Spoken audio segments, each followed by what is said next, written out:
Hello बच्चों, IIT JEE maths academy में सभी का स्वागत है। तो बच्चे सभी लोग कैसे हो आप लोग? सभी अच्छे? चलो बहुत बढ़िया बात है। नाउ कैसे चल रही है आपकी जेईई एडवांस को लेकर के तैयारी और रैंकर प्रैक्टिस सीरीज को आप किस तरह से सॉल्व कर रहे हो? डेली आपको एक ही डीपीपी सॉल्व करना है एज ए एग्जाम की तरह और आपको 1 आवर का टाइम लेते हुए सॉल्व करना है। ठीक है बच्चों? और बाकी रूटीन में आप अपनी जो जेईई एडवांस की तैयारी कर रहे हो उसको आप करते जाइए। ठीक है, ऐसा नहीं है आपको पर डे एक से ज्यादा डीपीपी सॉल्व मत करिए, मैं ये सजेस्ट नहीं करूंगा आप लोगों को ना। अगर आप करते हो तो it depends on your thinking level, है ना, उस पर डिपेंड करता है और आपकी प्रैक्टिस पे डिपेंड करता है ना।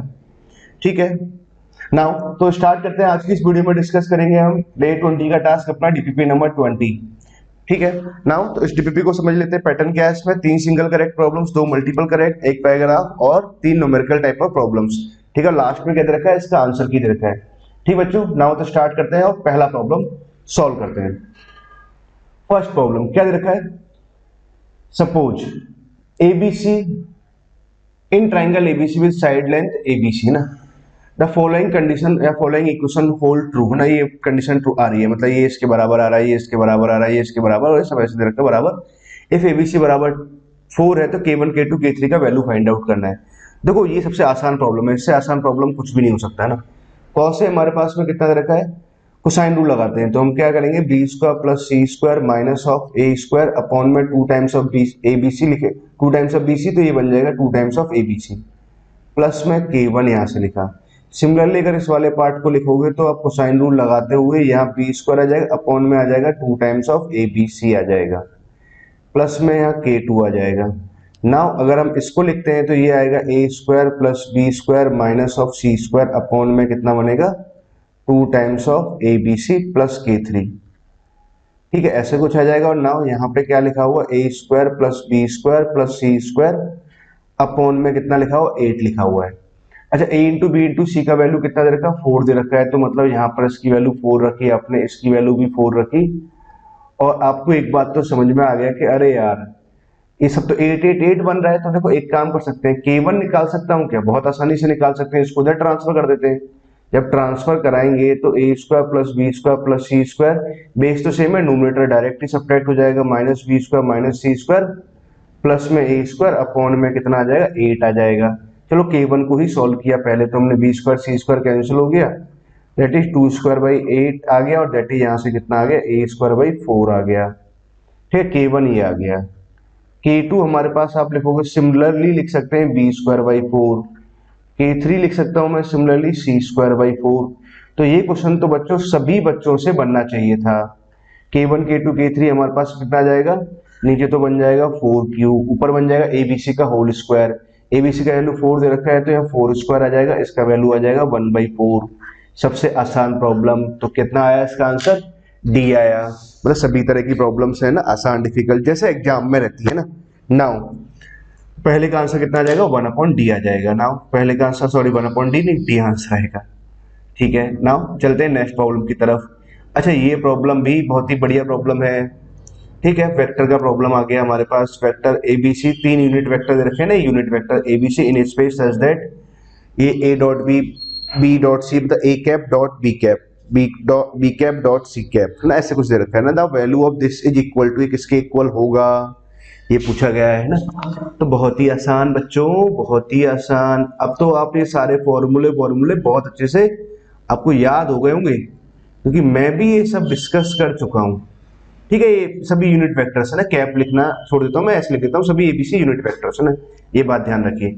अच्छा, इसका फॉर्मूला तो आपको मैंने बहुत अच्छे ढंग से सिखाया था। कैसे? पहले दूर वालों का डॉट लेंगे ए डॉट सी और बचे हुए वेक्टर से मल्टीप्लाई कराएंगे, फिर माइनस आप लेंगे पास वालों का डॉट इनटू में सी वेक्टर। ठीक है, तो ए क्रॉस बी तो यहां से कहीं आ जाएगा, यहाँ डॉट लिखा हुआ है ना। ना ए डॉट सी का वैल्यू तो कितना आ रहा है? 1/2 आया, इनटू ए वेक्टर, ए डॉट ए लिखेंगे तो कितना आ जाएगा? यूनिट वेक्टर है ना, तो उसका वैल्यू 1 आ गया, और यहाँ सी वेक्टर आ जाएगा। बहुत ही बढ़िया। इसका जब डॉट लेंगे तो 0 हो जाएगा, क्योंकि 2 वेक्टर्स एक जैसे आ गए ना। यहाँ से जब लिखेंगे तो minus times of A B c आ जाएगा। अब देखो आप क्या है कि प्रैक्टिस करते करते ना अब आप बहुत सारी बातें सीख गए होंगे। अब देखो आपको डीपीपीज ना थोड़ा आसान लगना भी स्टार्ट हो गया होगा। यहाँ प्रॉब्लम्स अब क्या है कि आसान हो जाती है, मतलब हम बहुत सारी बातें सीख चुके हैं। अब देखो बॉक्स ऑफ एबीसी निकालना है, एबीसी यूनिट वेक्टर है, a dot b dot c दे रखा है। वही बॉक्स ऑफ एबीसी कैसे निकालेंगे, तो बहुत बढ़िया तरीका सिखा रखा है आप लोगों को कि भैया इन सब की अगर वैल्यूज दे रखी है तो ये वाला तरीका लगाओ। याद कैसे रखते हैं, ए बी सी वेक्टर, पहले इन तीनों वेक्टर्स को 3 बार लिख दो, ऐसे लिख दिया हमने 3 बार। फिर क्या कराएंगे, पहली वाली रो को पहले वाले वेक्टर से डॉट ले लो, a dot a dot a dot. दूसरी रो को बी दूसरे के साथ डॉट ले लो, बी डॉट, है ना। तीसरी रो को तीसरे वेक्टर के साथ डॉट ले लेते हैं, ठीक है। अब देखो बहुत ही आसान सा दे ही रखा था, ए डॉट ए तो कितना आ जाएगा, 1 आ जाएगा। सबका वैल्यू कितना, 1/2 दे रखा था, 1/2 यहाँ रख दिया। यहाँ 1/2 रख देंगे, यहाँ 1 आ जाएगा, यहाँ 1/2 आ जाएगा ना।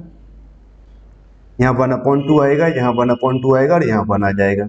अरे सर जी ये डिटरमिनेंट तो बहुत आसान सा, मैं आसानी से एक ही बार में सॉल्व कर लूंगा इसको तो। 1 इंटू, ठीक है, इसको इधर मल्टीप्लाई किया, इसको इधर मल्टीप्लाई किया, सब्ट्रैक्ट कर दिया तो कितना आ गया, 3/4। डायरेक्ट ही लिखा करो 1/2, है ना। अब क्या कराएंगे, इसको इधर मल्टीप्लाई कराएंगे तो 1/2, इसको इधर मल्टीप्लाई कराएंगे तो 1/4। 1/2 में से 1/4 सब्ट्रैक्ट कराएंगे तो 1/4 बचेगा, प्लस 1/2। अब क्या है यहाँ पे लिखा, तो इसको मल्टीप्लाई किया 1/4, इसको मल्टीप्लाई किया तो -1/2, तो ये आ गया -1/4। ठीक है बच्चों, ना तो बात आपको समझ में आई। तो ये 3/4 बना और यहाँ से कितना बनेगा, -1/8 और -1/8, तो भैया ये कितना आ जाएगा, -1/4 आ जाएगा। सिंप्लीफाई करेंगे तो कितना आ जाएगा, 1/2 आ गया। बॉक्स ऑफ एबीसी का होल स्क्वायर कितना है, 1/2 है। स्क्वायर रूट लेंगे तो 1/2 आएगा, मतलब इसका वैल्यू आ जाएगा 1/2। और जब यहाँ पुट कर दिया तो बच्चों कौन सा आंसर आ गया, इसका आंसर -1/2 आंसर इसका आ गया। समझ गए आप मेरी बात, बहुत ही बढ़िया। तो सेकंड का कौन सा ऑप्शन करेक्ट रहेगा, बी। सेकंड का बी नहीं दिया, डी दे दिया मैंने। डी क्या दे रखा है, ऐसा क्या है डी में कहीं कोई गलती कर दी क्या, लाओ चेक कर लेते हैं फटाफट से ना, आसान सा सामने ही लिखा हुआ है। 1 - 1/4 करेंगे तो 3/4 यहाँ से आ जाएगा, -1/2 हमने यहाँ से लिख दिया, इसको उधर मल्टीप्लाई कराएंगे तो 1/2 -1/4 कितना आ जाएगा, 1/4 ही आ जाएगा। ठीक बात है, 1/2 हमने यहाँ से लिखेंगे, इस रो और कॉलम को छोड़ दिया तो 1/4 -1/2 किया तो माइनस का 1/4 यहाँ से आ जाएगा, माइनस का 1/8 और माइनस का 1/8 यहाँ से आया तो कितना आ जाएगा, 1/4 ही आएगा ना, -1/8 है ना। ठीक है, तो माइनस का 1/4 यहाँ से आएगा, दैट इज 2/4 यहाँ से बना, और ये 1/2 आया ना, सही है 1/2 ही आएगा ना, कहीं कोई दिक्कत नहीं ना, आंसर की में थोड़ा चेंज रहेगा उसको चेंज कर देंगे ना, बी आंसर आएगा, सही है ना। लिख लेते हैं सेकंड का आंसर, ये कुछ गड़बड़ है ना। मूव करते हैं, देखो आप लोग जानते हो इस प्रॉब्लम को सॉल्व कर लोगे ना, कहीं कोई गलती करी है तो आप मुझे मैसेज कर देना, मैसेज जरूर करना कहीं गलती हुई है तो ना, ताकि मैं इसको आगे इंप्रूव कर सकूं, ताकि नेक्स्ट टाइम फिर क्या है कि इसमें ही गलतियां ना जाए ना या फिर मैंने कोई गलती करी तो मैं उसका ध्यान भी रखूंगा। चलो बात को आगे बढ़ाते हैं। How many matrices X order 3x3 with entry 0 1 2 3 are there for which sum of diagonal entries x into X transpose is 7। भाई डायगोनल एंट्रीज का सम कितना आना चाहिए, 7 आना चाहिए। तो अब देखो हमारे पास में क्या दे रखा है, पहले तो मैट्रिक्स x में ले लेता हूँ ना, तो मैट्रिक्स x जब लेंगे तो a1 b1 c1 a2 b2 c2, ठीक है, और a3 b3 और c3 ये ले लिया है। x ट्रांसपोज अगर लिखेंगे तो इसका ट्रांसपोज आएगा, डायरेक्टली में x इंटू एक्स ट्रांसपोज लिख लेता हूँ ना, यही निकालते हैं। तो ये आ जाएगा a1 b1 और c1, यहाँ से a2 b2 c2, यहाँ से आएगा a3 b3 और c3 आ जाएगा। ठीक है, नाउ मल्टीप्लाई करते हैं, हमें सिर्फ diagonal for which sum of diagonal entries, sum of diagonal entry, सिर्फ डायगोनल एंट्रीज से मतलब है, मतलब फर्स्ट रो को फर्स्ट कॉलम से मल्टीप्लाई कर देते तो a11 बन जाएगा पहला एलिमेंट, तो ये आएगा देखो a1 square b1 square c1 square. ये वाला एलिमेंट जब निकालना है तो इस सेकेंड रो को सेकेंड कॉलम से मल्टीप्लाई कराओगे तो यहाँ बनेगा a2 स्क्वायर b2 स्क्वायर और c2 स्क्वायर। ऐसे थर्ड को थर्ड से मल्टीप्लाई कराएंगे अब आपको बात समझ में आ गई कि भाई डायगोनल एंट्रीज कितनी आ जाएंगी, a1 square, b1 square, c1 square, फिर यहाँ से बनेगा a2 square, b2 square, c2 square, फिर यहाँ से बनेगा a3 स्क्वायर, यहाँ रहा वो a3 स्क्वायर, b3 स्क्वायर और c3 का स्क्वायर। डायगोनल एंट्रीज का सम कितना आ रहा है, 7 आ रहा है। ठीक है, और इसकी जो वैल्यू है वो कितना है, 0, 1 और 2 दे रखी है, मतलब ये 0, 1 और 2 ऐसे कुछ हो सकता है। अच्छा, सम 7 आए तो क्या क्या संभावनाएं हो सकती है, नंबर ऑफ सच मैट्रिसेस मुझे निकालनी है। एक बात हो सकती है कि पहले मैं 1 के बारे में बात करूं तो 1 1 1 1 आ जाए, मतलब 1 1 1 1 1 7 टाइम्स आ जाए, 1 2 3 4 5 6 7 बार, ये तो 1 तो आ गया 7 बार, और उसके बाद 2 जीरो आ जाए तो भी बात बन जाएगी। ठीक है, या फिर अगर मैं बात करूं तो एक 2 आ गया, तो 2 आने से कितना हो जाएगा, एक 2 स्क्वायर लिख देता हूं मैं, 2 स्क्वायर, तो 4 यहां से बन गया, 3 1 और ले लिए हमने, 1 1 1, यहां से 3 1 आ गए, 9 एलिमेंट लेने थे। ठीक है, 9 एलिमेंट से है ना। अब क्या रहेगा, 5 हमारे पास 0 0 0 0 0 0 0 0 ऐसे आ जाए, जीरो के स्क्वायरिंग का सम कराएंगे तो ये 0 आ जाएगा, मतलब 5 जीरो यहाँ से आ गई। ठीक है, 3 1 यहाँ से आ गए। और कोई संभावना हो सकती है क्या, 2 2 आ सकते हैं क्या, नहीं आ सकते। ठीक है, यही 2 संभावना रहेंगी। इसे करस्पॉन्डिंग अगर मुझे मैट्रिक्सेस बनानी है तो ये कितना बनेगा, कितने एलिमेंट है, 9 एलिमेंट है, कितने तरीके से इनको इंटरचेंज कर सकते हैं, 7 फैक्टोरियल बाई 2 फैक्टोरियल, ये एक जैसे थे, ये एक जैसे थे, इससे डिवाइड लगा दिया, तो यहाँ से तो 9 8 7 फैक्टोरियल तो कट हो गया, 2 यहाँ से आ गया, 2 से 4 बार कट हो गया तो 36 आ गया। ठीक है, अगर यहाँ से अगर देखें तो भैया 9 फैक्टोरियल अपॉन में यहाँ से क्या कराएंगे, 3 फैक्टोरियल बाई 5 फैक्टोरियल। ठीक है, तो यहाँ से अगर मैं लिखूं तो कितना आ जाएगा, 9 8 7 6, यहाँ से लिखा। ठीक है, 5 फैक्टोरियल तो कैंसिल हो जाएगा आगे, 3 फैक्टोरियल से 6 भी कैंसिल हो जाएगा, 9 से 8 मल्टीप्लाई कराएं तो 72 तो यहाँ से आया, 72 को 7 से मल्टीप्लाई कराएंगे तो कितना आ जाएगा, 4 यहाँ से आ जाएगा, 7 49 यहाँ से आया, और यहाँ से आ जाएगा 50, तो ये इतना आ गया। इनको जब ऐड कराएंगे तो कितना बन जाएगा, 540। मतलब टोटल नंबर ऑफ अगर मैट्रिसेस की बात करता हूँ तो सच मैट्रिसेस कितनी होंगी, 540 होंगी। मतलब कौन सा ऑप्शन करेक्ट हुआ, डी। ये मुझे याद भी है ना, सही है, इसका 540 आएगा, कहीं कोई करेक्शन हुआ तो मैं कॉन्फिडेंस साथ बोल सकता हूँ ना, डी है ना, कोई करेक्शन नहीं ना। ठीक बच्चों ना, तो हमारे पास तीसरा वाला प्रॉब्लम भी सॉल्व हो गया ना। चौथे प्रॉब्लम में आते हैं। चौथे प्रॉब्लम में आप सीखो कुछ कुछ बातें जो आपको पहले से पता होना चाहिए, नहीं पता है तो बेटा पता होना चाहिए ना। देखो, हमारे पास volume of parallelepiped determined by this vectors कितना दे रखा है, 2 दे रखा है। मतलब आपको एक बात तो दे रखी है, बॉक्स ऑफ एबीसी, इसका वैल्यू कितना है, 2 है। Then the volume of the parallelepiped determined by this vectors, है ना, इन वेक्टर से कितना वॉल्यूम डिटरमाइंड होगा ना। अब देखो, सीखो कुछ कुछ पॉइंट। ऑप्शन ए को चेक करते हैं। ठीक है, तो जब निकालेंगे तो वॉल्यूम आ जाएगा बॉक्स ऑफ दिस वेक्टर, तो 3 इंटू ए प्लस बी, तो हमने यहां से लिखा, बी प्लस सी यहां से लिखा, और सी प्लस ए कुछ ऐसे लिखा। अब देखो 3 तो क्या बाहर ऐसे, अब वो मल्टीप्लाई होते हैं ना कोफिशिएंट को, तो 3 तो बाहर आ जाएगा, अंदर बचेगा ए प्लस बी प्लस सी और सी प्लस सी। अब देखो बच्चों, आपको याद होना चाहिए कि इसका वैल्यू आता है box of 2 times of box of ABC. मतलब कि आपको ये वाला कंसेप्ट पता होना चाहिए, जो मैं यहाँ लिख देता हूँ। 2 कंसेप्ट लिखेंगे ना, तो एक तो लिखेंगे ए प्लस बी प्लस सी और सी प्लस ए। अगर ये बॉक्स ऑफ ऐसे कुछ लिखा जाए ना, इसका जो वैल्यू आएगा आफ्टर सिंप्लीफाई, ये आता है 2 times of box of ABC. जिनको नहीं याद है वो याद कर ले। ठीक है, तो इसका वैल्यू कितना है, इसका वैल्यू 2 दे रखा है हमारे पास, तो इसका वैल्यू अगर 2 दे रखा है तो 2 यहां से आ गया, 4 यहां से आया और 12 यहां से आ जाएगा आंसर। ये इसका आंसर है 12। 3 यहां से आ गया, 2 टाइम्स ऑफ बॉक्स एबीसी यहां से आ गया, 3 को बाहर कॉमन ले लिया। ठीक है, 3 2 और इसका वैल्यू 2 दे रखा है, तो 4 12 है ना, सही है ना, पहला आंसर नहीं आ रहा अपना। ठीक है, कोई करेक्शन नहीं है, एकदम कॉन्फिडेंस के साथ बोल सकते हैं ना। दूसरे की बात करें, अगर वॉल्यूम लिखना है तो कितना आ जाएगा, 3 times of A cross B. इसमें एक बात बताऊंगा आपको ना, अभी सवाल में, ये सॉरी 2 है, यहां लिखोगे आप 3 बी क्रॉस सी, और यहां लिख देंगे सी क्रॉस ऑफ ए। ठीक है, 3 इंटू 6 आ गया, तो कौन बाहर निकाल दिया। अच्छा देखो, a cross b cross c cross a का जो बॉक्स आता है, अगर मान लो यहाँ क्रॉस होता तब इस बॉक्स की वैल्यू कितनी आती, ए बी सी का होल स्क्वायर आता। ठीक है, जिन बच्चों को नहीं याद है भैया याद रखो, ये कितना आ जाएगा, box of A B c का whole square. A B c का वैल्यू कितना है, 2 है, तो 2 इंटू 2 कितना आ जाएगा, 4 हो जाएगा। 4 तो यहाँ पर लिख दिया, 6 इंटू 4 कितना आ जाएगा, 24 आएगा। थोड़ा यहाँ लिख देता हूँ, 24 आएगा ना। तो कौन सा ऑप्शन बी करेक्ट है। ठीक है, अरे देखो अब मैं क्या बात बताने वाला हूँ, बात सुनो मेरी। अगर मान लो आपको ये याद नहीं रहता है, ठीक है, मान लेते कि आपको दोनों फॉर्मूले नहीं याद है, प्लस वाला और क्रॉस वाला ना, अगर चाहे माइनस होता ना तो वैल्यू बेटा जीरो आती। ठीक है, मान लो आपको ये फॉर्मूले याद नहीं है, तो पहला काम तो वो क्या हो जाता है, सवाल हो जाता है लेंदी, क्योंकि आपको क्या करते हैं, सवाल में आप ये सब सॉल्व करने लग जाते हैं।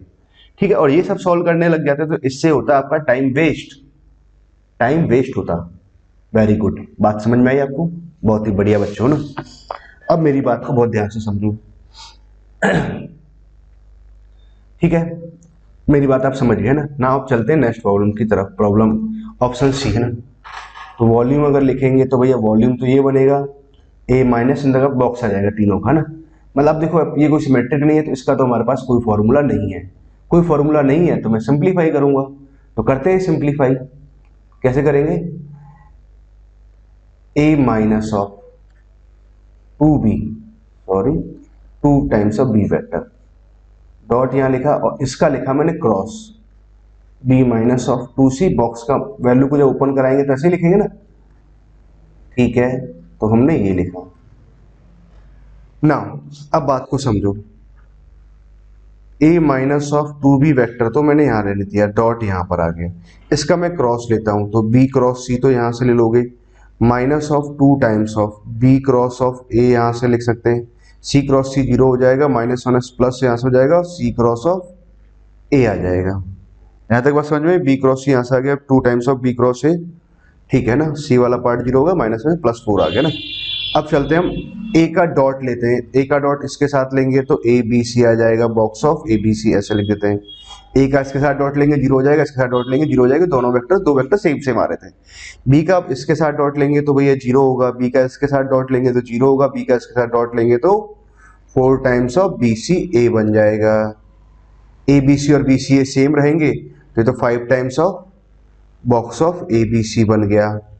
ठीक है, और इसका वैल्यू 2 दे रखा है तो मतलब इसका आंसर 10 आएगा, तीसरे का आंसर 10 होना चाहिए। ठीक है, 10 नहीं दे रखा है तो मतलब थर्ड ऑप्शन भी अपना गलत हो जाएगा। क्या बात है, चलो चेक करता हूं एक बार कहीं से, फिर से चेक कर लेते हैं। a माइनस ऑफ 2b लिखा है हमने, b माइनस ऑफ 2c और c माइनस ऑफ 2a लिखा हुआ है। b का c के साथ क्रॉस किया, b का a के साथ क्रॉस किया, c का यहाँ क्रॉस कराएंगे तो c क्रॉस c तो जीरो हो जाएगा, माइनस माइनस प्लस हो जाएगा, 4 टाइम्स ऑफ ये आ जाएगा ना। ठीक है ना, कहीं कुछ गलती कर रहे हैं क्या, हाँ गलती तो शायद मैं कर रहा हूँ ना, मुझे याद भी आ गया गलती है ना। जब मैं यहाँ इसको जब तीसरे के साथ डॉट लेंगे ना तो माइनस तो यहाँ पर आ रहा है पहली बात, और यहाँ पर BCA बनेगा तो यहाँ 8 टाइम्स बना, सॉरी बच्चों ना बहुत ही गलत बात है ना, यहाँ से आ जाएगा और ये माइनस ऑफ 7 टाइम्स ऑफ ये बना। ठीक है, और यहाँ पे 2 बनेगा और इसका आंसर 14 आएगा। 14 आएगा तो मतलब माइनस 14 आएगा, वॉल्यूम निकाल रहे हैं तो पॉजिटिव रहेगा। तो ठीक है, तीसरा वाला ये ऑप्शन सही है। ठीक, देखो आप भी जैसे मान लो ऐसे गलती कर रहे होते ना कि कुछ नहीं, तो आप भी उसे क्रॉस चेक करते हैं कि यार ये 14 दे रखा है, मैं 10 है, कहीं कैलकुलेशन मिस्टेक तो नहीं हुआ है, तो चेक कर लेना चाहिए ना। जैसे कोशिश तो ये होनी चाहिए कैलकुलेशन मिस्टेक ही ना हो ना।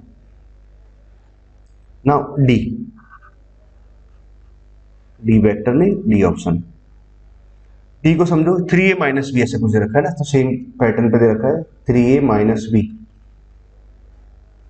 डॉट, तो 3b minus C vector cross 3c minus of A vector, शायद ऐसे ही लिखा हुआ मेरे ख्याल से, 3b माइनस सी 3c माइनस ए। अब देखो सेम प्रॉब्लम है, आसान प्रॉब्लम है ना। 3 को इधर मल्टीप्लाई कराएंगे तो कितना आ जाएगा, 9 ऑफ बी क्रॉस सी आ जाएगा। ठीक है, 3 को जब यहाँ मल्टीप्लाई कराएंगे minus of 3 B cross A आ जाएगा। सी को मल्टीप्लाई कराएंगे तो जीरो हो जाएगा, माइनस माइनस प्लस यहाँ से आ जाएगा और सी क्रॉस ऑफ ए यहाँ से आ जाएगा, और 3a माइनस ऑफ बी हमने यहाँ से लिख दिया।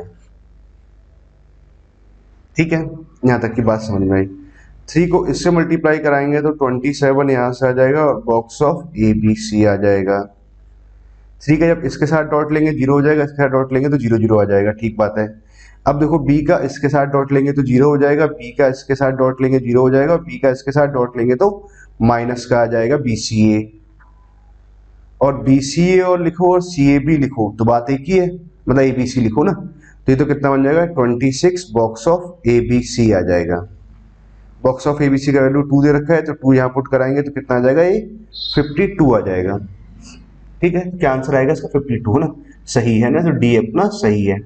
मैंने देखो इस सवाल में आपने क्या क्या बात सीखी कि पहले तो आपने 3 फॉर्मूले सीख लिए, box of a plus b, b plus c और सी प्लस ए। माइनस इसका प्लस में होगा तो 2 टाइम्स लिखेंगे, माइनस होगा तो 0 लिखेंगे, क्रॉस होगा तो उसका वैल्यू एबीसी का होल स्क्वायर आएगा। ये सब इंपॉर्टेंट पॉइंट है और मैं बताऊं ना ऐसा ही सेम प्रॉब्लम आईआईटी पूछ चुका है। ठीक है, उसी का ये डुप्लीकेट है, डुप्लीकेट प्रॉब्लम। ठीक है, फोर्थ का आंसर कितना आ जाएगा, बीसीडी है ना, चेक कर लेते हैं आंसर में कहीं, बीसीडी सही है ना। नाउ मूव करते हैं नेक्स्ट प्रॉब्लम की तरफ। 5वां प्रॉब्लम बहुत ही बढ़िया प्रॉब्लम है, 5वां बच्चों बहुत ही बढ़िया ना। अगर आप नहीं जानते हो ना कुछ बातें, आप सीखना, सीखने सिखाने वाली प्रॉब्लम रही है ना। एक फंक्शन दे रखा है, कंटिन्यूटी डिफरेंशियलिटी चेक करना है, एफ एक्स दे रखा है, जी एक्स दे रखा है और जी एक्स के बारे में हमें डिस्कस करना है। देखो ये प्रॉब्लम बहुत ही बढ़िया प्रॉब्लम होती है और आसान प्रॉब्लम भी होती है। बच्चों को अगर नहीं पता होता है तो बड़ी दिक्कत जाती है। जिन बच्चों को ऐसी प्रॉब्लम को सॉल्व करने में दिक्कत है तो वो समझें बात को बहुत ध्यान से। देखो पहले तो जी एक्स याद रखा है, तो maximum of F of T, ये पूछा maximum of F of T, और टी वेरी कर रहा है 0 से लेके एक्स तक और एक्स वेरी कर रहा है 0 से लेके 1 तक। जब दोनों पे से वेरिएबल आए, टी भी वेरी करे और साथ में एक्स भी वेरी करे ना, एफ ऑफ टी, तो पहला काम तो क्या होना चाहिए, फर्स्ट स्टेप 1 तो ये होना चाहिए draw graph of F of T. पहला काम एफ ऑफ टी का ग्राफ बनाओ, एफ एक्स का ग्राफ बना लो या एफ ऑफ टी का ग्राफ बना लो, सेम ही बात है। ठीक है, तो पहला काम तो क्या होना चाहिए, एफ एक्स का डायग्राम बनाएंगे। एफ एक्स दे रखा है क्यूबिक, और क्यूबिक का डायग्राम बनाने में कहीं कोई दिक्कत नहीं जाती, एक बार डिफरेंशिएट लगाते हो आप, 3x square minus 2x plus 1। अब देखो इसका पहले डी चेक करो। ठीक है, इसका अगर डी चेक करेंगे तो बी स्क्वायर आया, माइनस ऑफ 4 यहाँ से आया, 3 यहाँ से आया, माइनस 4 AC हमने यहाँ लिखा, तो डी कैसा है, नेगेटिव, मतलब ये कैसा आ रहा है एफ डैश एक्स, मतलब क्वाड्रेटिक तो हमेशा ही पॉजिटिव आया, एफ डैश एक्स पॉजिटिव आया तो इसका मतलब क्या हुआ, एफ एक्स कैसा होगा, स्ट्रिक्टली इंक्रीजिंग। अगर स्ट्रिक्टली इंक्रीजिंग फंक्शन है तो सवाल और आसान हो गया आपके लिए ना। x बराबर 0 पे वैल्यू कितनी आ रही है, 1 आ रही है, infinity value infinity, minus infinity value minus infinity आएगा, तो ग्राफ कुछ ऐसे जा रहा होगा है ना, मान लो कुछ ऐसे जा रहा है, मान लेते हैं ऐसे कुछ जा रहा है ना। मैटर तो ये कि बस ग्राफ ये आ रहा है ना। अब ठीक है ना, बात यहाँ तक समझ में आई। अब देखो मुझे gx पे फोकस कर रहा हूँ, gx क्या दे रखा है, gx को समझना है ना, gx दे रखा है maximum of F of T, बस इतना सही पार्ट इसमें समझने वाला था ना, बाकी तो कोई बात ही नहीं है।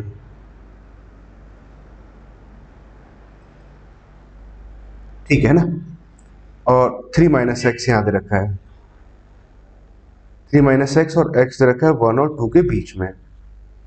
ठीक है, अब देखो यहां से आप बात समझो ना, maximum of F of T लिखना है, टी कहां से वेरी कर रहा है, एफ ऑफ टी का ग्राफ ये एफ एक्स का है, अगर टी लिखोगे तो ये टी एक्सिस बन जाएगा। ठीक है, एफ ऑफ टी का ग्राफ आ गया। अब देखो टी वेरी कर रहा है, 0 से स्टार्ट हो रहा है, टी 0 से लेके कहां तक जा रहा है, एक्स तक जा रहा है। अब x कहां तक जा रहा है, 1 तक जा रहा है, मतलब यहां तक कुछ है ना, ऐसा मान लेते हैं। तो t 0 से लेके x तक गया, तो t 0 से लेकर के, t हमेशा 0 से स्टार्ट हुआ है, मतलब x अगर ये हुआ, x अगर ये हुआ, x अगर ये हुआ, x अगर ये हुआ, x अगर ये हुआ, x ये हुआ, x ये हुआ, t 0 से लेके x तक, x जा रहा है 1 तक, मतलब कुछ ऐसा रहा कि अगर मान लो x की वैल्यू ये ले ली, ये मैक्सिमम आया, x की वैल्यू ये ले ली तो ये मैक्सिमम, मतलब ये ऐसे मैक्सिमम आता जाएगा। मतलब अगर आप बढ़ाते जा रहे हो ना, ये इंक्रीजिंग फंक्शन है, तो क्या x की वैल्यू 0 से लेके x तक जा रहा है, 0 से स्टार्ट हो रहा है ना, x तक गए तो हर बार मैक्सिमम वैल्यू कितनी आएगी, x जब यहाँ पुट करा हो तो fx, जब मान लो ये वैल्यू हुई x तो यहाँ fx आ जाएगा, जब ये हुआ तो fx आएगा, fx आएगा, fx आएगा, मतलब कहने वाली बात तो क्या रही, maximum of f of t लिखूंगा तो मैं fx लिख दूंगा, और fx लिखेंगे और x कहाँ आएगा हमारे पास, 0 to 1 में आ जाएगा। ये आया अल्टीमेटली। क्या बच्चों आपको मेरी बात समझ में आई, बहुत ध्यान से समझना, t 0 से लेके x तक, मतलब x यहाँ रहा तब ये एफ एक्स मैक्सिमम, x अगर इतना रहा तब f ये आ रहा है, तब ऐसे आ रहा है, मतलब हर बार मैक्सिमम बदलता जा रहा था, हर बार एफ एक्स आता जा रहा है ना। ठीक है, अच्छा अगर आपसे पूछता है minimum of F of T बताओ बेटा, तो भैया जब 0 टू x में जा रहे हैं तो मतलब x यहाँ पहुंचा तो ये मिनिमम आएगा, जब x यहाँ पहुंचा तो ये मिनिमम आ रहा है, जब x यहाँ होगा तब ये मिनिमम आएगा, मतलब हर बार अगर मिनिमम पूछता तो minimum her bar f of 0 आता। थोड़ा और क्लियर कर दिया मैंने आप लोगों को ना। और आगे डेफिनेशन क्या दे रखे, 3 माइनस एक्स और x 1 और 2 के बीच में दे रखा है, दिस इज gx। ठीक है, ये gx दे रखा है ना, gx से आगे अब fx को मैं यहाँ पे लिख लेता हूँ प्रॉपरली। तो चलो fx को आपने लिख लिया तो x Q minus x square plus x plus 1, और x आ गया हमारे पास 0 और 1 के बीच में। ठीक है, थोड़ा ऊपर और कर देते हैं ताकि आपको देखने करने में कोई दिक्कत ना जाए। x 1 और 2 के बीच में है। ठीक है, 0 पे कंटिन्यूटी चेक करना है पहले तो ना, 0 यहाँ पुट किया तो 0 0 0 यहाँ पुट कराएंगे, सॉरी 0 पर नहीं 1 पर, 1 पे ब्रेक हो रहा है ना, 1 यहाँ पुट करा है तो 1 माइनस 1 तो कितना आ जाएगा 0, 1 प्लस तो यहाँ 2 आ गया, 1 जब यहाँ पुट कराएंगे तो 2 आ रहा है, मतलब 1 पे कंटिन्यूस तो है। एक बात तो हम बोल सकते हैं, डिफरेंशिएबिलिटी और चेक करते हैं 1 पर, डायरेक्ट डिफरेंशिएट कर दो, 3x स्क्वायर माइनस का 2x प्लस का 1। बस एक बात का ध्यान रखना है, 1 पर यहाँ पर पहले वो लगाओ, मतलब मैंने क्या किया है यहाँ इक्वल टू नहीं लगाया, वो चेक करूंगा इक्वल टू ना आएगा कि नहीं आएगा, यहाँ -1 लगाया है। अब देखो g डैश 1 माइनस निकालते हैं, तो g डैश का वैल्यू निकालते हैं, मतलब मैं यहाँ लिख लेता हूँ g डैश 1 माइनस, तो g डैश 1 माइनस निकाला तो 1 1 यहाँ पुट किया, 4 माइनस 2 कितना आ गया 2 आ गया, और g डैश 1 प्लस निकाल रहे हैं तो कितना आ जाएगा यहाँ से -1 आ जाएगा।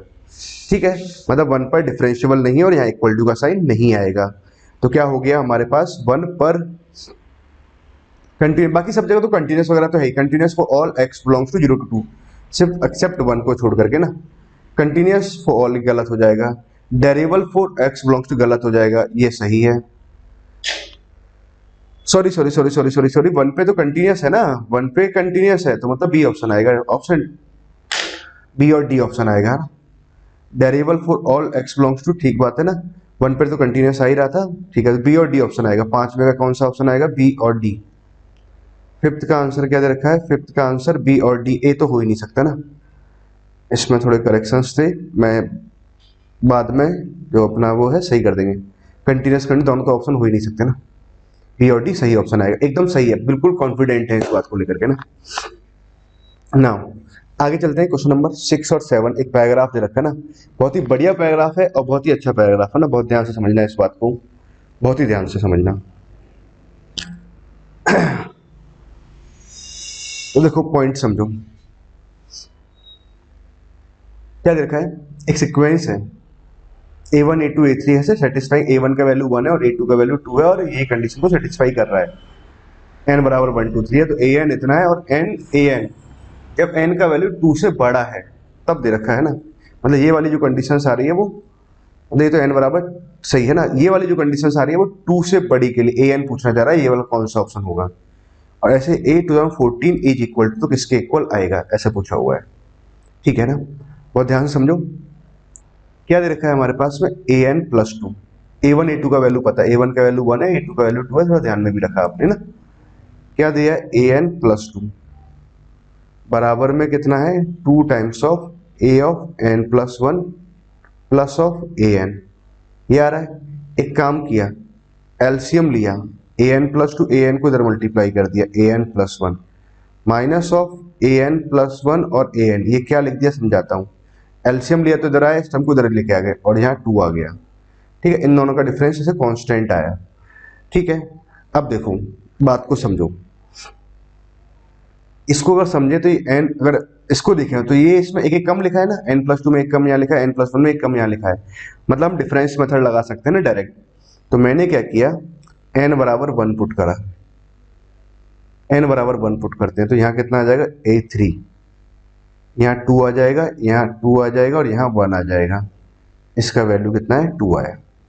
n बराबर, अब मैंने 2 पुट किया, 2 पुट करने से तो यहाँ 4 आएगा, यहाँ 3 आ जाएगा, यहाँ 3 आएगा और यहाँ 2 आ जाएगा, इसका वैल्यू 2 ही रह जाएगा।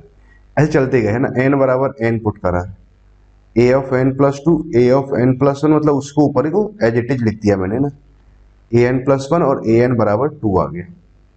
ठीक है, नाउ एक काम करते हैं, सबका सम करते हैं। तो वो टर्म्स ऐसे कट रही हैं, बस इतना ही देखना था, ये टर्म यहाँ से, ये टर्म यहाँ से कैंसिल हो जाएगा। मतलब क्या रहा हमारे पास में, इसको मैं यहाँ लिखता हूँ ना, ऊपर की साइड लिखते हैं, हाँ यहाँ लिखते हैं। तो a of N plus two into a of N plus one, यहाँ से आया minus a two a one, है ना, ये आ गया। और ये बना हमारे पास में माइनस टू, तो हमने यहाँ लिखा, ठीक है। और यहाँ से कितना आ जाएगा, ये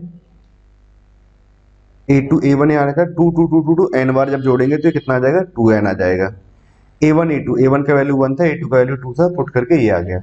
मतलब अगर हम बात करें ए ऑफ एन प्लस टू और a of N plus one बराबर कितना आ जाएगा, टू। ओके ठीक है, तो ये कितना आ जाएगा, टू प्लस टू एन आ गया। ठीक है, मतलब अगर बात समझी जाए तो a of N plus to अगर मैं समझूं तो टू यहां से कॉमन ले लेते हैं, एन प्लस वन अपॉन में कितना आ गया, ए एन प्लस वन आ गया। ये आया हमारे पास, तो ये रिजल्ट आया। A of N plus two कितना होगा, ठीक है, ये रिजल्ट आ रहा है। नाउ अब देखो, ए ऑफ एन प्लस टू का रिजल्ट को अगर देखें तो रिजल्ट तो हमारे पास ये आया। ये कहना चाह रहा है ए ऑफ एन मुझे निकालना है ना। एक काम करते हैं, इस बात को थोड़ा सा नीचे खिसका देता हूं और फिर से मैं दोबारा लिखता हूं ना, ताकि अपना यहां देखते करते रहे ना।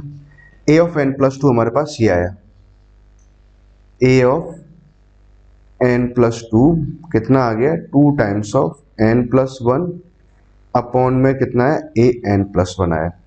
पहला काम तो मैंने क्या किया, एन को रिप्लेस कराया एन माइनस टू से, कि ए एन निकालना है। तो ए एन यहाँ पे लिखा, टू टाइम्स ऑफ एन को एन माइनस टू से रिप्लेस कराएंगे तो यहाँ एन माइनस वन आ जाएगा, और वही सेम टर्म्स एन को एन माइनस टू से रिप्लेस कराएंगे, यहाँ एन माइनस वन आ जाएगा। ठीक है, ये अपना आंसर आ गया।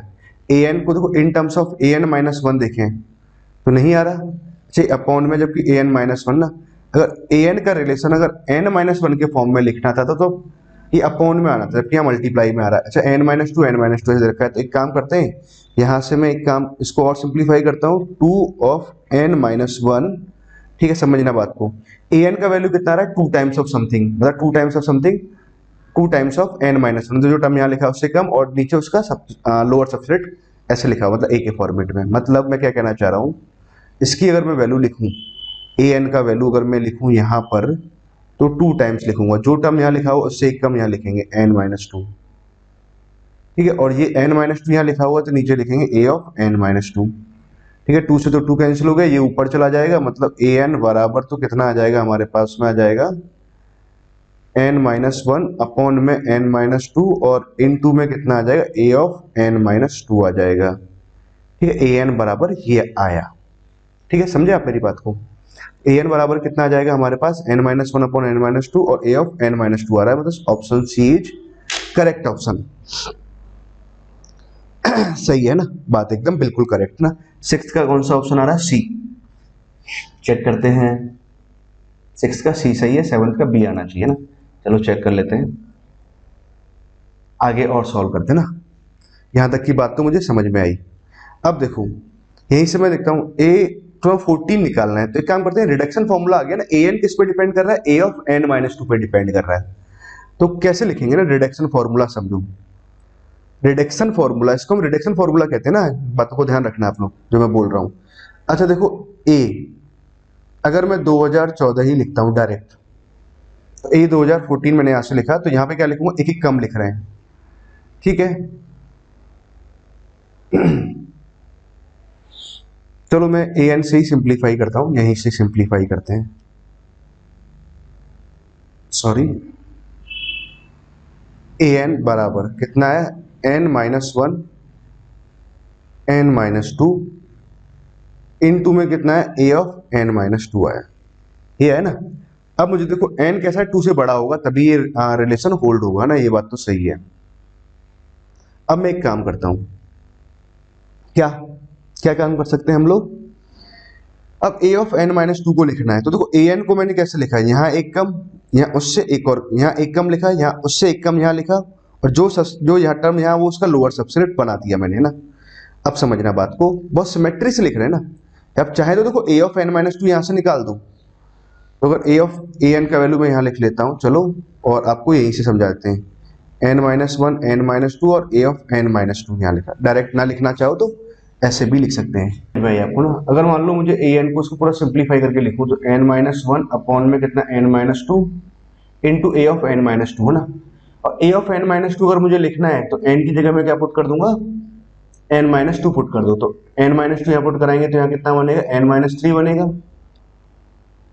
यहाँ n माइनस टू पुट कराएंगे तो n माइनस फोर बनेगा। यहाँ a of n minus four आ जाएगा।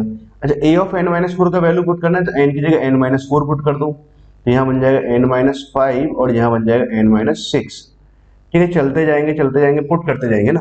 अब देखो हमें से दो दो कम होते जा रहा है, दो कम यहाँ से हुआ, दो कम यहाँ से हुआ, दो दो कम होता जा रहा है। तो लास्ट में जब पहुंचेगा तो ये कहाँ पहुंचा, मान लो कि हमारे पास a4 पहुंचेगा ना, और a4 के बाद में a2 पहुंचेगा ना। a4 पहुंचा हमारे पास में, a4 हम निकालते हैं। a4 पे जब पहुंचेगा, a4 का वैल्यू क्या लिखेंगे, a4 का वैल्यू लिखूंगा मैं जब यहाँ 4 पुट कराऊंगा तो कितना आ जाएगा, लास्ट में जाके दो दो कम होते जा रहा है a4 और a2 यहाँ से हम लिख नहीं सकते ना। a4 क्या रहा होगा, 84 की टर्म की अगर बात करें तो a4 आ जाएगा। यहाँ पर जब पुट कराएंगे तो यहाँ 3 आ जाएगा, यहाँ 2 आ जाएगा और यहाँ a2 आ जाएगा। ठीक है, ये आएगा हमारे पास a4। ठीक, आई होप आपको ये वाली बात समझ में आई। अब क्या करना है, मुझे a 2014 निकालना है, तो एक काम करते हैं, n की जगह 2014 पुट कर दो। तो यहाँ तो बन जाएगा 2013, यहाँ 2012, यहाँ आ जाएगा, दो दो कम होता जा रहा है ऊपर, है ना। तो 2011 आएगा, मैं डायरेक्ट ही लिख देता हूँ ना, और ऐसे 2011 यहाँ से आया, फिर 2009 आएगा और फिर 2007 आएगा। चलते जाएंगे तो और टर्म्स कुछ ऐसे आ रही हैं, 3 लास्ट में 3 जाएगा और लास्ट में यहाँ a2 आ ही रहा है। यहाँ भी दो दो टर्म्स कम होती जा रही हैं। तो 2010 यहाँ से आया, 2008 यहाँ से आया। ठीक है, चलते जाएंगे तो लास्ट में ये कितना आ जाएगा, 2 आ जाएगा। ठीक है, यहाँ तक की बात समझ में आई। ठीक है ना, ये अपना आंसर आ गया, 2014 आ गया। बट पूछा क्या उसने, एनसीआर के फॉर्मेट में पूछा हुआ है। तो एक काम करते हैं, उसको आगे सिंप्लीफाई करते हैं। एनसीआर अगर बनाना है तो यहाँ पे क्या होना चाहिए, डिक्रीजिंग नंबर्स होने चाहिए। मतलब 2013 है तो 2012 नहीं है, तो 2012 से मल्टीप्लाई डिवाइड कर दिया। यहाँ भी क्या है, 2010 नहीं है, 2010 से मल्टीप्लाई डिवाइड कर दिया। यहाँ 2008 नहीं है तो मल्टीप्लाई डिवाइड कर दिया। तो अब चलते जाएंगे तो यहाँ पर कितना आएगा, 4 नहीं है तो 4 से मल्टीप्लाई और यहाँ डिवाइड कर देंगे। ठीक है, 3, और लास्ट में कितना लिखा हो, a2 का वैल्यू कितना दे रखा है, 2 दे रखा है, और ये 1 आ जाएगा। ठीक है, तो a2 1 ऐसे कुछ लिखेंगे तो भैया ये तो हमारे पास में कितना बन जाएगा, 2013 का फैक्टोरियल। ऐसा आएगा कि नहीं आएगा, ये आ जाएगा ना। 4 यहाँ पर आया, 3 यहाँ पर आया। ठीक है, 3/2, a2 का वैल्यू कितना आ रहा है, 2 आ रहा है, तो 2 को तो हमने यहाँ पुट कर दिया। ठीक है, 1 मान लेते हैं 6 ना। फिर 2013 फैक्टोरियल तो यहाँ से आ गया। अब देखो बात को अगर समझे तो ये क्या बना हुआ है, 2012, 2010, 2008 डॉट डॉट डॉट लास्ट में 2 और 4 यहाँ पर आया ना। हमने क्या किया, 4 से मल्टीप्लाई कर दिया था, 2 से मल्टीप्लाई कर दिया ना। समझो पॉइंट को मैं क्या कहना चाह रहा हूं। 4 से मल्टीप्लाई मतलब एक टर्म 4 तो यहाँ ऑलरेडी हो गई है ना। 4 से जब अपने इधर बैलेंस करने के लिए 2 4 6 तो है ही ऑलरेडी है, तो बैलेंस करने के लिए क्या किया, 4 से मल्टीप्लाई कर दिया। ठीक है, तो 4 स्क्वायर बन जाएगा। यहाँ पर एक ही 2 आ रहा है, एक ही 2 आ रहा है, तो मैंने क्या किया, बैलेंस करने के लिए 2 से मल्टीप्लाई किया और 2 से डिवाइड कर दिया, ताकि ये 2 स्क्वायर बन जाए, और ये 2 स्क्वायर बन गया। ठीक है, ऊपर क्या आ गया हमारे पास, एक 2 आ गया एडिशनली। ठीक है, एक 2 आया एडिशनल। बात समझे आप मेरी बात ना। 4 तक तो ठीक है, हमने मल्टीप्लाई डिवाइड करते गए, 4 यहाँ तक तो यहाँ 5 रहा होगा इससे पहले ना, तो 4 से ऊपर नीचे मल्टीप्लाई डिवाइड कर दिया। 3 था, 2 है, तो 2 पे कॉम्बिनेशन नहीं था, मतलब 2 परफेक्ट स्क्वायर में नहीं बन रहा था, 2 से मल्टीप्लाई डिवाइड करके ऐसे बना दिया ना। अब पॉइंट को समझो, ऊपर तो क्या लिखा हुआ है, 2013, ऐसे लिख सकते हैं। यहां से अगर देखें सबसे 2 कॉमन आ रहा है, 2 2 2 सबसे कॉमन ले लेंगे तो ये टर्म कितनी लिखी हुई है, 2 से लेके जा रहा है तो 106 टर्म्स है ना। 2 4 6 तो कितना 1006 टर्म्स, तो 2 पावर में कितना आ जाएगा, 1006 आ जाएगा, 1006। ठीक, और इसके कितना आ जाएगा, पावर इसका स्क्वायर लगा होता है, 2 2 सबसे बाहर निकालेंगे तो इसका स्क्वायर आ जाएगा। ठीक है, तो यहाँ बना 106, यहाँ बनेगा 1005, ठीक है, तो यहाँ कितना आ जाएगा 1 आ जाएगा। अच्छा ध्यान से देखो, इसका होल स्क्वायर लिखा हुआ है। अच्छा यहाँ से अगर मैं 2013 अगर कॉमन ले लूँ, मतलब 2013 को बाहर निकाल दिया फैक्टोरियल से, तो यहाँ कितना आ जाएगा 2012 फैक्टोरियल, ये आ गया। सही बात है, यहाँ लिख सकते हैं 2002 पावर में, है ना, 2012 ऐसे लिखा, ठीक है, इनटू में एक 2 चल ही रहा है ना। कैलकुलेशंस को बहुत ध्यान से देखना, यहाँ पे कुछ ऐसा है और इसको मैंने लिख दिया 1006 फैक्टोरियल का होल स्क्वायर।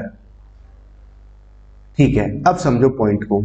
क्या मैं इस वाले पार्ट को ऐसे लिख सकता हूं क्या, 2013 तो मैंने यहां लिखा, नीचे कितना आ जाएगा 2011 2 पावर में, और इसको हम ऐसे लिख सकते हैं 2012 सी 1006, ऐसा लिख सकते हैं।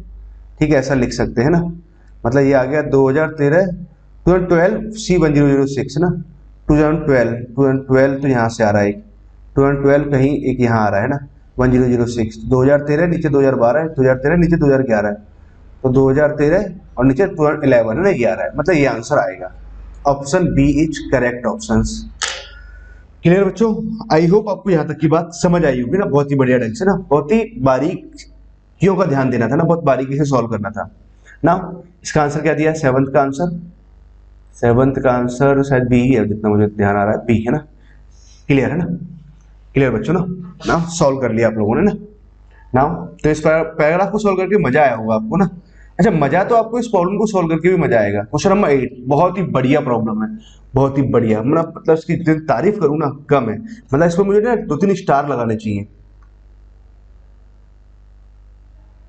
कारण क्या है, बहुत छोटा और फटाफट सॉल्व होने वाला और बहुत ही सोचने समझने वाला प्रॉब्लम। बात समझ में आई बच्चों आपको, बहुत ही छोटा और सोचने समझने वाला प्रॉब्लम। देखो बहुत ध्यान समझना, कंसीडर दिस, एक मैट्रिक्स रखा है, इन मैट्रिक्स में कुछ खूबियां हैं ना, यहाँ 0 0 1 1 3 1 1 ऐसे मैट्रिक्स भी, इसमें ये खूबी है कि यहाँ चारों एलिमेंट 0 0 हैं और ये एलिमेंट कुछ बराबर है ना। एक मैट्रिक्स सी दे रखा है 3 क्रॉस 3 का है ना, a पावर 20 प्लस b दे रखा है, आपसे पूछा हुआ इसका वैल्यू क्या होगा। ठीक है, बहुत ध्यान से समझना, बहुत ही ध्यान से।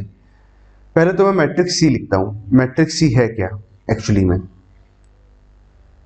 मैट्रिक्स सी है C11 C12 C13 C21 C22 C23 C31 C32 और C33, this is the matrix c. पूछा क्या गया आपको, C22 C33, मतलब इन दोनों का मल्टीप्लाई, इन दोनों का मल्टीप्लाई का सब्ट्रैक्शन आपसे पूछा गया है कि इसका वैल्यू कितना आएगा, 2 पावर m आ रहा है इसका वैल्यू। ठीक है, ये बताइए आप लोग। तो देखो बच्चों, जिन्होंने अगर सॉल्व नहीं किया है ना और वो सॉल्व कर रहे हैं पहली बार, उन्होंने सॉल्यूशन ही देख रहे हैं, तो मैं उनसे ये रिक्वेस्ट करूंगा कि भैया पहले आपने पूरा से सॉल्व करो, इस पर अपना माथा लगाओ, 10-15-20 मिनट सोचो, देन जाके आप प्रॉब्लम को आसानी से सॉल्व कर पाओगे। अब देखो इसका आंसर बहुत छोटा, एक लाइन का आंसर है। अब देखो पहले तो देखो सी मैट्रिक्स कितना दे रखा है, a पावर 20 दे रखा है प्लस b, और आपको इसका वैल्यू पूछा हुआ है, बहुत ध्यान समझना।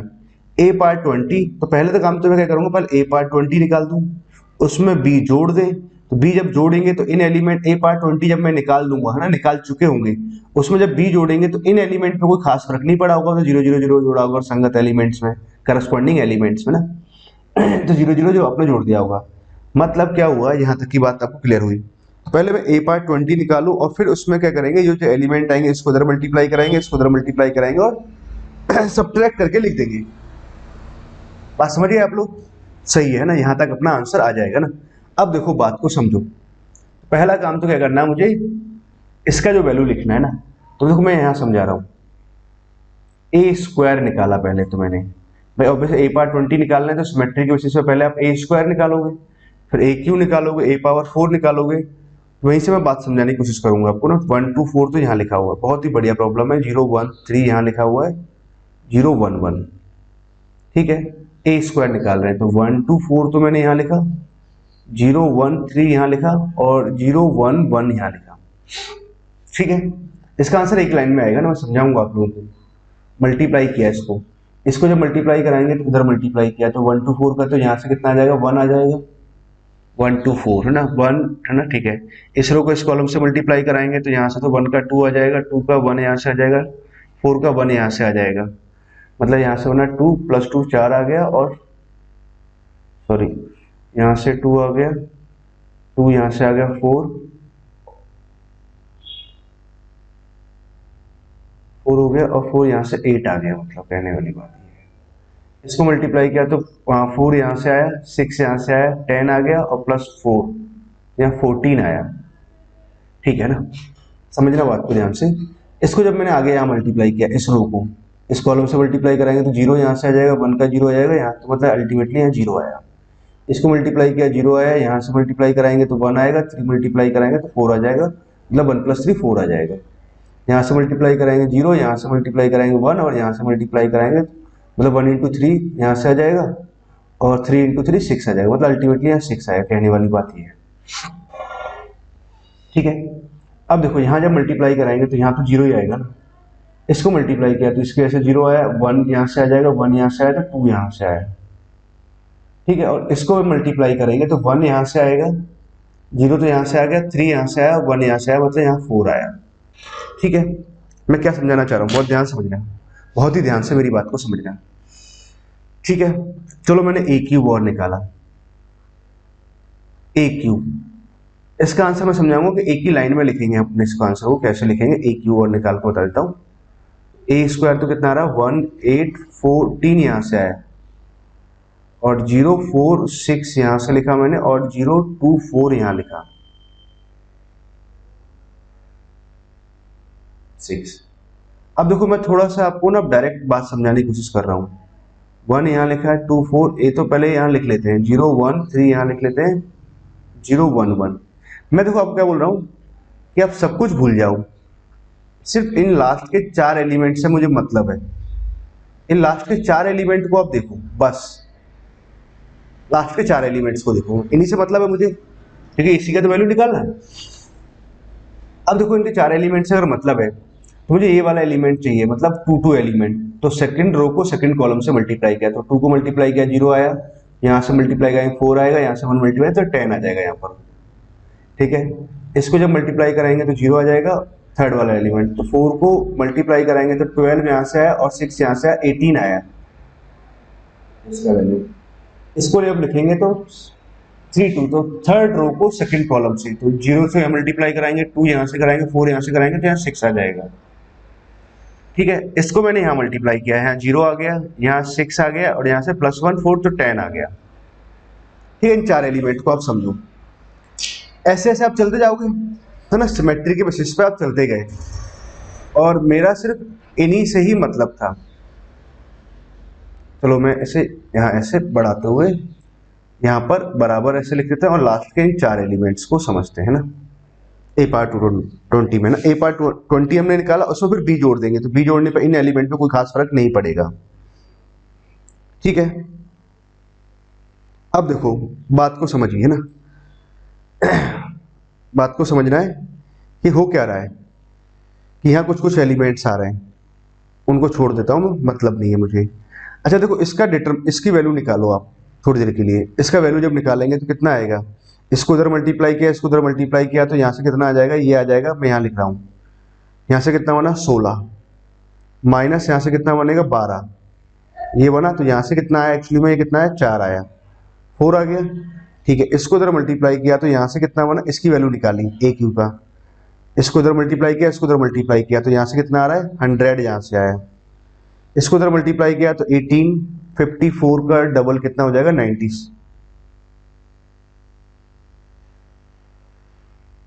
हाँ सॉरी कितना है 54 ना, 54 का डबल कितना हो जाएगा हमारा, सॉरी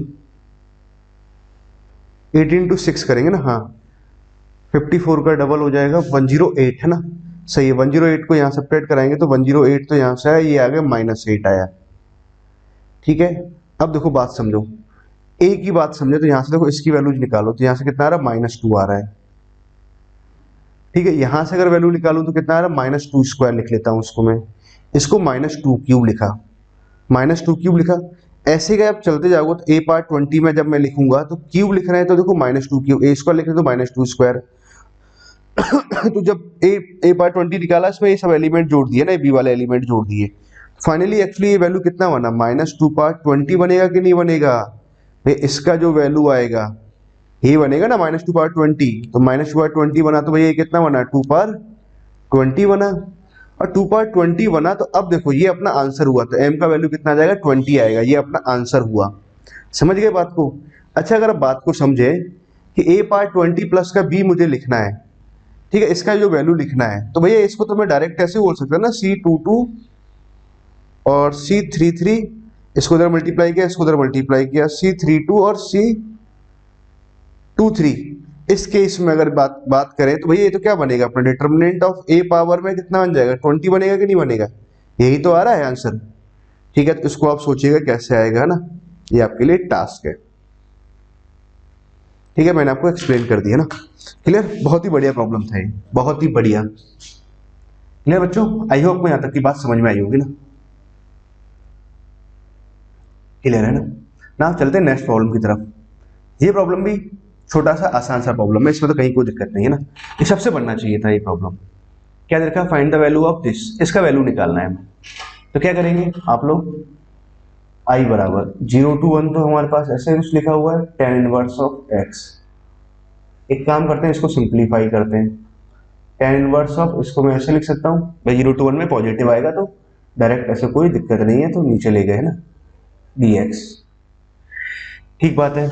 अब क्या किया, 0 to 1 तो मैंने ऐसे लिखा, tan इनवर्स x यहाँ लिखा। एक काम करते हैं, इस वाले टर्म को मैं लिख लेता हूँ, माइनस साइन यहाँ से कॉमन ले लेते हैं, तो x और 1 माइनस एक्स यहाँ लिखा। ठीक है, तो ऊपर वाले 1 को मैं क्या लिख सकता हूँ, x minus of 1 minus X यहाँ लिख सकते हैं। तो ये क्या बन जाएगा, tan इनवर्स x माइनस tan inverse of x minus Y upon 1 plus X Y. मतलब मैंने क्या किया, सॉरी ऊपर मैं लिखता हूँ 1 माइनस एक्स और प्लस एक्स, ऐसे लिख देते हैं।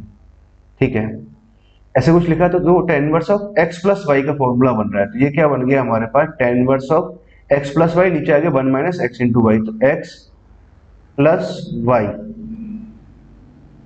dx, ये बन गया। अच्छा इसको अगर आप ध्यान से देखें तो भैया ये क्या बना हुआ है, ये तो कुछ ऐसे बना हुआ है, f x upon f x plus f of a plus B minus x और integration a to b d x.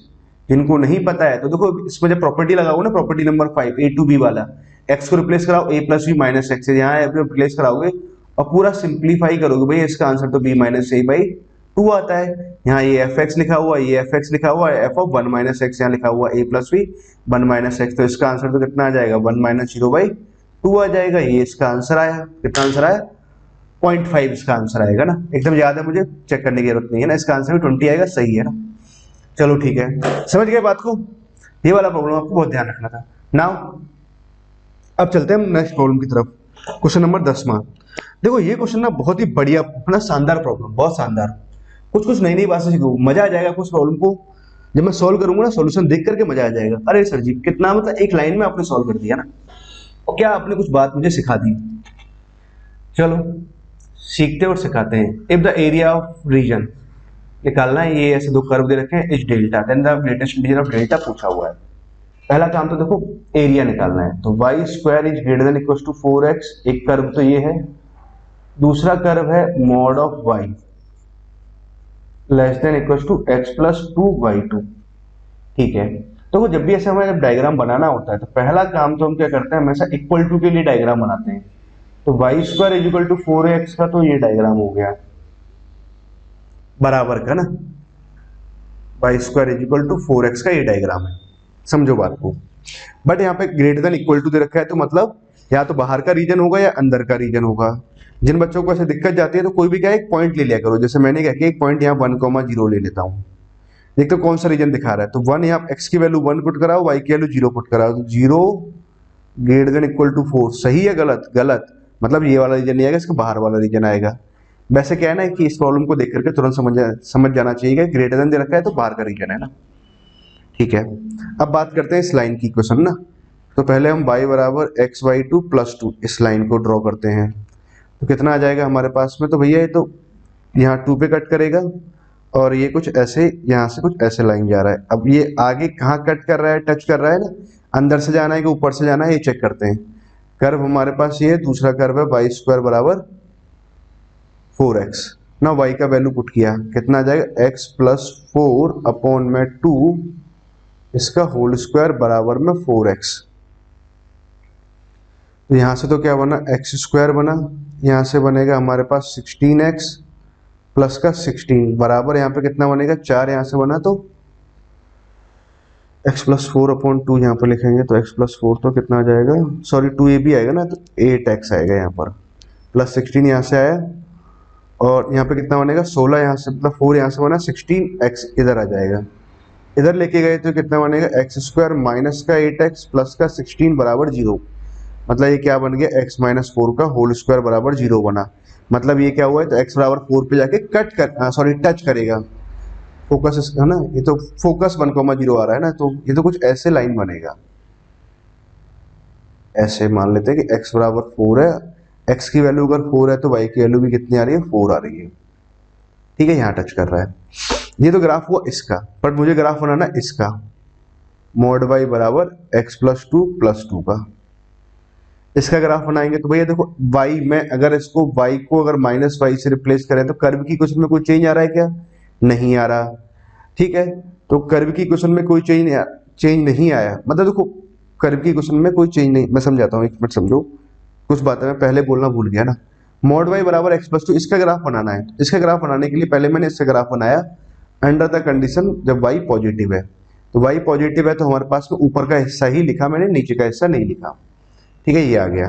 अब आप दूसरा केस लोगे y इज नेगेटिव, देन जाके आप फिर यहाँ -y आएगा, फिर आप डायग्राम बनाओगे। या फिर एक ट्रिक कि कर्व में अगर y को -y से अगर रिप्लेस करें, कर्व को y को -y से रिप्लेस करें, कोई भी चेंज नहीं आया कर्व की इक्वेशन में, तो कर्व कैसा होगा, सिमेट्रिक होगा with respect to x axis. ये बात ध्यान रखें, x एक्सिस के अबाउट ये सिमेट्रिक होगा, तो मतलब डायग्राम कुछ ऐसे जाएगा। यहाँ 4 है तो ये यहाँ 4 पर टच करते हुए जाएगा, x बराबर 4 पर टच करेगा, तो y कोऑर्डिनेट कितना आ रहा होगा, -4 आ रहा होगा। ठीक है, ये तो हमने इन दोनों के बराबर के ग्राफ बनाए। अब क्या है कि कौन सा रीजन आएगा, अंदर का या बाहर का, तो 1,0 लेके चेक करो। 1,0 को यहाँ कोई भी पॉइंट ले लो, बस उसका रीजन पता होना चाहिए। y का वैल्यू 0 डाला और यहाँ 1 डाला, तो 0 is less than equal to something. हाँ सही बात है, मतलब ये अंदर का रीजन बता रहा है, ये बाहर का रीजन बता रहा है, तो अल्टीमेटली जो रीजन आया वो ये वाला रीजन आया, मतलब ये रीजन आया अल्टीमेटली। अब देखो यहां पर भी सीखने सिखाने वाली बात है आपको ना। अब मैं आपको कुछ बातें सिखाऊंगा जिससे आप आंसर एक लाइन में लिख सकते हो ना, नहीं तो अगर आपको नहीं पता होगा तो फिर आप बड़ा कर दोगे प्रॉब्लम को सॉल्व करते टाइम। तो समझिए बात को ना, क्या करोगे आप लोग। अब समझो बात को बच्चों, एरिया निकालना है, सॉरी, देखो पॉइंट समझो। एक तरीका तो समझ में आता है कि इस ट्रायंगल का एरिया लिख दूं मैं, मान लेते हैं कि ये पॉइंट ए मान लेते हैं, ये पॉइंट बी मान लेता हूं, यहां से थोड़ा ये रफ कर देता हूं, इसकी हमें जरूरत नहीं है, और ये डायग्राम कुछ ऐसे है ना। ये पॉइंट बी मान लिया हमने और ये पॉइंट सी मान लिया, मतलब ट्रायंगल का एरिया तो मैं आसानी से लिख दूंगा। अब बात आती है मुझे इस एरिया को लिखने की, कि ये वाला एरिया कैसे लिखा है जो ग्रीन डॉट से मैं बता रहा हूँ। फिर आप देखो एक तरीका कराओगे, अपर कर्व में से लोअर कर्व को सब्ट्रैक्ट करोगे तो इतना एरिया निकाल दोगे, फिर इसका डबल कर दोगे तो ये एरिया निकल जाएगा। ठीक, ऐसे भी निकाल सकते हो। अब समझो आप डायरेक्ट मेथड में पहले आप कुछ कुछ बातें सीखो। आपको ये एरिया चाहिए, ये एरिया आप एक लाइन में निकाल सकते हैं, कैसे समझो। एक फॉर्मूला समझो पहले आप, मतलब फॉर्मूला क्या है, स्टैंडर्ड रिजल्ट। और मान लो कि ये हमारे पास डबल ऑर्डिनेट है, इससे जो एरिया बाउंडेड हुआ ये एरिया आपको लिखना है। सपोज करो ये एरिया आपको लिखना है, ये जो एरिया होगा ना, ये एरिया क्या होगा, बहुत ध्यान समझना। यहां से आपने एक रेक्टेंगल बनाया, ये आप कैलकुलेट कर सकते हो ना। तो ये जो एरिया आएगा, मतलब green area, required area A की अगर मैं बात करूं तो 2/3 ऑफ रेक्टेंगल का एरिया ऑफ रेक्टेंगल ये आएगा। ठीक है, तो अंदर वाले पार्ट का एरिया आप आसानी से ऐसे निकाल सकते हो, समझ गए। अब देखो अगर मुझे इसका एरिया लिखना है तो मैं एक काम करता हूँ कि उस वाइट कलर से लेते हैं, पूरे ट्राइंगल का एरिया लिख लेता हूँ। बहुत आसानी से लिख सकते हैं पूरे ट्राइंगल का एरिया। इसमें से इस बीच वाले हिस्से का एरिया हटा देते तो हमारे पास रिमेनिंग पार्ट का एरिया आ जाएगा। तो क्या लिखेंगे आंसर, हाफ बेस लेंथ। ये क्या है, एक्स बराबर वाई एक्सिस पर, एक्स एक्सिस पर वाई बराबर 0 पुट किया, वाई बराबर जब 0 पुट करेंगे तो एक्स का वैल्यू -4 आ रहा है, मतलब -4,0 ये आया, ये वैल्यू 4 है। तो देखो हमारे पास हाइट कितना आ रहा है, 4 आ रहा है, और सॉरी 8 आया, और बेस लेंथ भी कितना आ रहा है, 8 आ रहा है, तो 8 इंटू 8 तो ये आ गया। ठीक है, ओके। इसमें से मैंने क्या किया, इस वाले पार्ट का एरिया हटाया, और इस वाले पार्ट का एरिया आएगा कितना, 2/3 ऑफ रेक्टेंगल का एरिया। रेक्टेंगल कौन सा बनाया, यहां से हमने बाई एक्सिस परपेंडिकुलर डाला, यहां से बाई एक्सिस परपेंडिकुलर डाला। ठीक है, तो जब परपेंडिकुलर डाला तो भैया ये लेंथ तो 4 आई और हाइट कितनी आई, 8 आई हमारे पास में, तो 4 इंटू 8 ये आंसर आएगा। ओके अब समझो, 2 से देखो ये कैंसिल हो गया 4 टाइम्स, तो 4 इंटू 8 को तो ले लेता हूँ कॉमन, तो 1 यहाँ से बचा और यहाँ से 2/3 बचा, तो ये 4 इंटू 8 ही रहने देते हैं, और यहाँ से आ जाएगा 1/3, और इसका आंसर आ जाएगा 32/3 आया, ये इसका आंसर आया। ठीक, एरिया ये आया। उसने पूछा ऐसे ग्रेटेस्ट इंटीजर, तो ये कितना लिखा हुआ है, 10 पॉइंट समथिंग कुछ लिखा हुआ है, ऐसे ग्रेटेस्ट इंटीजर कितना आ जाएगा, 10 आ जाएगा, तो इसका आंसर कितना होगा, आंसर इज 10। ठीक है, तो 10th का आंसर 10 आ रहा है ना, चेक करते हैं क्या आंसर दिया है। 10th का आंसर 10 है ना, बिल्कुल सही।